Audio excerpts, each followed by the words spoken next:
Imagine a film so ambitious, so breathtaking, that it's hailed as a masterpiece, yet it single-handedly obliterates the company that dared to make it. In 1983, The Right Stuff, a sprawling epic about America's race to space, did just that.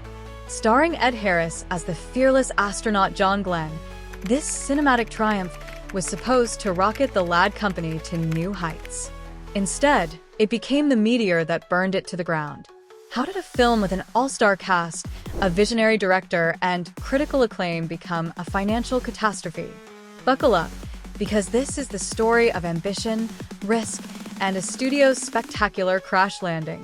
A stellar film, a studio's demise. In the early 1980s, the Ladd Company was a rising star in Hollywood. Founded by Alan Ladd Jr., affectionately known as Laddie, alongside Jay Cantor and Gareth Wigan, the company was a haven for bold, director-driven projects. Fresh off their success at 20th Century Fox, where Ladd greenlit game-changers like Star Wars and Alien, the trio launched the Ladd Company in 1979, backed by Warner Brothers. Their early slate was promising. Chariots of Fire, 1981, clinched a Best Picture Oscar and surprised at the box office, while Body Heat, 1981, sizzled as a neon war hit. But then came two films that would rewrite their legacy: Ridley Scott's Blade Runner and Philip Kaufman's The Right Stuff. The Right Stuff, released in 1983, was a cinematic gamble of cosmic proportions. Based on Tom Wolfe's best-selling book, it chronicled the daring test pilots and astronauts of Project Mercury, America's first step toward the moon. With a $27 million budget, equivalent to over $80 million today, it was a massive undertaking. The film boasted a stellar ensemble, including Ed Harris as John Glenn, alongside Scott Glenn, Dennis Quaid, Sam Shepard, and Jeff Goldblum. Critics raved, calling it one of the most transporting movies ever made for its innovative blend of historical drama, immersive sound design, and groundbreaking visual effects. It snagged 4 Oscars, including Best Film Editing and Best Score. But at the box office, it was a disaster, returning just $10 million to the Ladd Company. This wasn't just a flop, it was a death knell.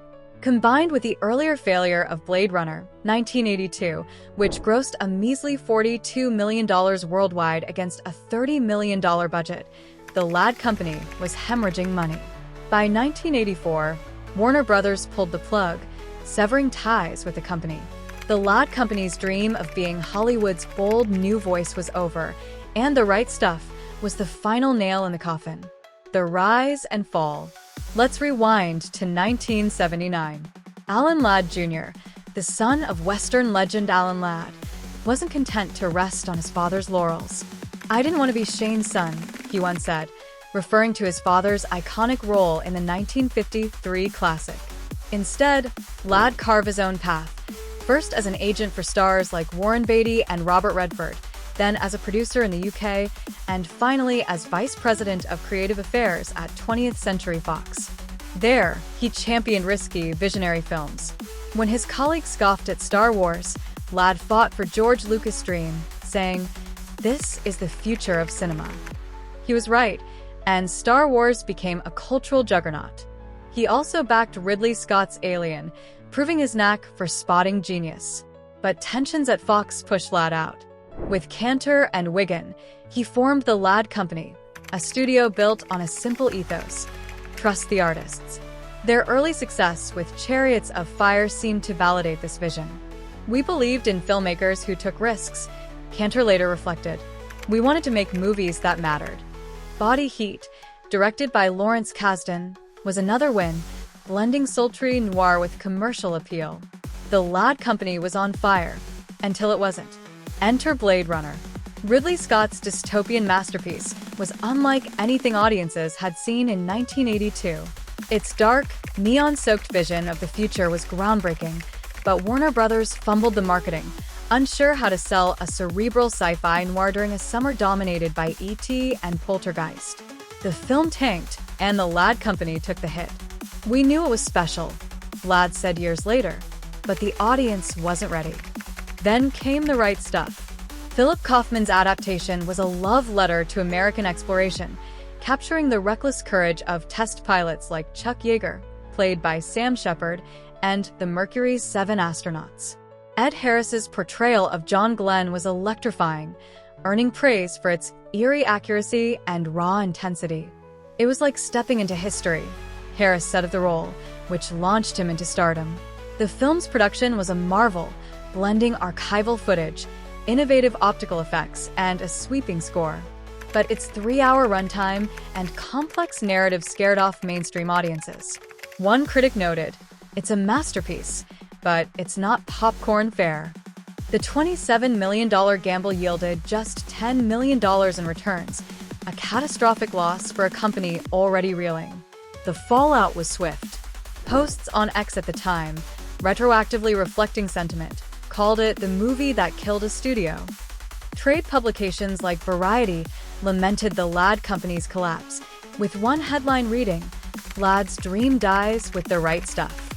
By April 1984, Warner Brothers announced the end of their partnership.